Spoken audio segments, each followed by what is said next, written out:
yung mga pulis na yan, tao po yan. Alam ko, mapanakit sila. Hindi ko naman sinabing huwag kayong dumipensa, mga taga-KOJC. Dumipensa pa rin po tayo. Pero tao din yan. Lalambot at lalambot din yan pag nakita nila na wala naman palang problema dito sa loob. Wala, Kasi siyempre, yung sigurado ako, mayat maya orient ni Tory dyan eh. O mga demonyo to, kulto to, ganito to, ganyan yan. Tapos makikita nila, hindi pala. Tao pala itong mga ito at mga mabubuting tao. Sigurado ko, sa puso nila yan eh, di ba? Na siguradong malinis pala itong mga tao na ito. Kami pala yung mali. Ito palang amo namin yung siraang ulo talaga. Yun ang ako, yun ang sa feeling ko na mararamdaman niya mga yan eh. Kasi yan ang naramdaman namin nung una naming pumunta dyan. Alam nyo, madali po kami hong mga banateros, madali po kami makaamoy kung niloloko kami. Marami po kaming kilalang mga politiko. Alam namin kung pinasasakay lang kami. Alam namin kung binobola ka lang. Hindi, kita mo yung genuine love ng mga taga-KOJC. Kitang-kita namin yun. Yun yung ipakita natin sa kanila. Sabi ko nga sa inyo one day, malay nyo talaga, yung mga yan ang umaresto dun sa amo nila. Kasi illegal na yung pinagagawa sa kanila, which is possible. Very possible. Very possible. Walang imposible ho sa Panginoon. Tandaan ho natin yan. Only God can change the heart of people. Ano lang natin yun, panghawakan natin yun. And meron tayong mga information na natatanggap na naman kasi 'di ba ang operation sa loob ng KOJC talaga yung usual na operation, normal operation ng KOJC, talagang apektado na dito sa So may mga nagbibigay mo ng tulong sa atin like Congressman Pulong Duterte rin sa pagkain tsaka tubig sa iba pang mga concerned citizen. May information din tayo ngayon na yung tulong para sa galing naman kay Mayor Baste din daw, ay verify lang natin ito dahil hinaharangan din ito eh. Kaya dito tayo nagtataka, no? Kung anong plano nila. Nabanggit kanina ni Coach Oli na wala nang dalo yung tubig, no?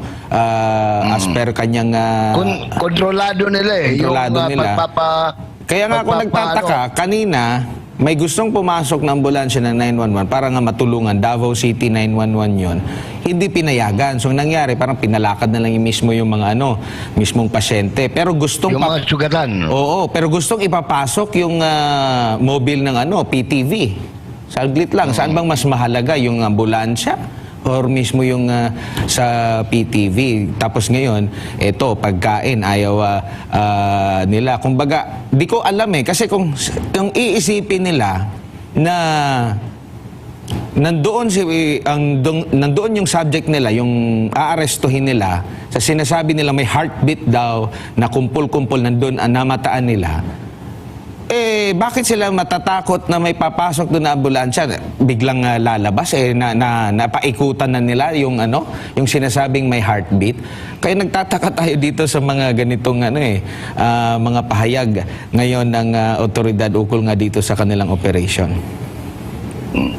Alam mo, yan ang isang nakakalungkot kung yung pagkain, tubig na pinapadala dyan ay haharangin pala. Remember, sa kanila rin yan. Hindi naman para lang sa KOGC member dyan. Incidentally, kanina may dumating na na mga pribadong I understand they are mga teachers from JMCI.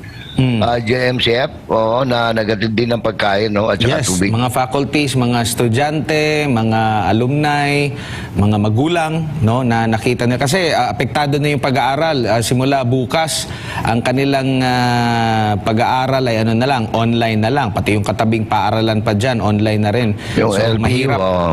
Napakaganda pa naman ng ating lugar para sa mga estudyante talaga. Kaya talagang makakapag-aral ka ng husto. Pero yun nga, sad to say, yan yung yung karapatan nila sa edukasyon na naaapakan na rin. Kasi meron akong pinadala na larawan. Ang mga opisina na rin, ginawang tulugan na rin dito, ang mga opisina ng paaralan, ginawa ng tulugan din ng ilan sa mga pulis na sumalakay dyan. Meron lang akong gustong idagdag kasi may mga nagko-comment sa akin na bakit daw hindi pumunta si Mayor Baste Duterte dyan. Ganyan-ganyan. Alam nyo, gusto ko lang sanang sa inyo. Hindi naman sa kinakampihan ko ng todo, pero mahirap po kasi. Mas magandang meron tayong kaalyadong nang nasa labas. Kasi pwedeng mangyari, pag pumunta siya dyan, pwede siyang arestuhin. Correct. At imbentuhan ng kung ano-ano, sabihin sedition. Kasi tandaan ninyo, ano yung nangyayari kay Attorney Roque ngayon? Di ba binantaan siya ngayon ng Kamara na ipapakontempt daw siya uli dahil sa pag-announce siya doon sa EDSA. So, sabihin, ganun sila mag-isip eh. Pwedeng ginagalit nila kayo, tapos tayo, hanapin natin ang mga Duterte, bakit wala sila dito, bakit wala sila? Tapos pag pumunta dyan, arestuhin. Tapos sabihin, sila ang nagsisimula ng rebellion. Parang clickbait. Parang clickbait, ika nga. So wag po natin anuhin yun. Mas mabuting may kaalyado tayo na nasa City Hall at saka yung ating dating presidente. Ngayon, gumagalaw naman po yan, sigurado ko, ng pailalim. Hindi na ho natin pwedeng i-broadcast. sabihin yun. Pero nandyan naman ho silang tumutulong. Kaya lang kasi baka maghanap ng ebidensya. Alam mo naman to si Torre. Number 1 talaga to sa pagsisinungaling eh. Pwede niya sabihin, si Baste ang pasimuno ng gulo dito. Kasi alam niyo po, ako po pag nanonood ako, pinanunood ko ibang channel din. Tinignan ko yung packaging nila. Kasi pansinin niyo, pare-pareho sila ng packaging. Halagang may kumukumpas. Correct. May kumukumpas na halimbawa, ang pinalalabas nila ngayon kayo ang nanggugulo. Yan ang pinalalabas nila ngayon eh. Pangalawa, naandyan sa loob si Pastor Kibuloy. Pangatlo, nagsunog ng gulong, hindi nagtirgas. No. Kaya makikita mo talaga may kumukumpas sa kanila. Na kaya dapat tayo maging maging mautak tayo pagdating sa diskarte. May kanya-kanya tayong role eh. May kanya-kanyang role yung mga politikong lumalaban. Kailangan din dito eh. Halimbawa, di ba, di naman natin pwedeng lahat papuntahin dyan. May kailangan din lumaban dito sa Maynila. Correct. Hindi ho pwedeng, kailangan mautak tayo. Ako, natutunan ko yan, alam niyo sir, kay Ka Eric nung nagpunta kami ng Hong Kong.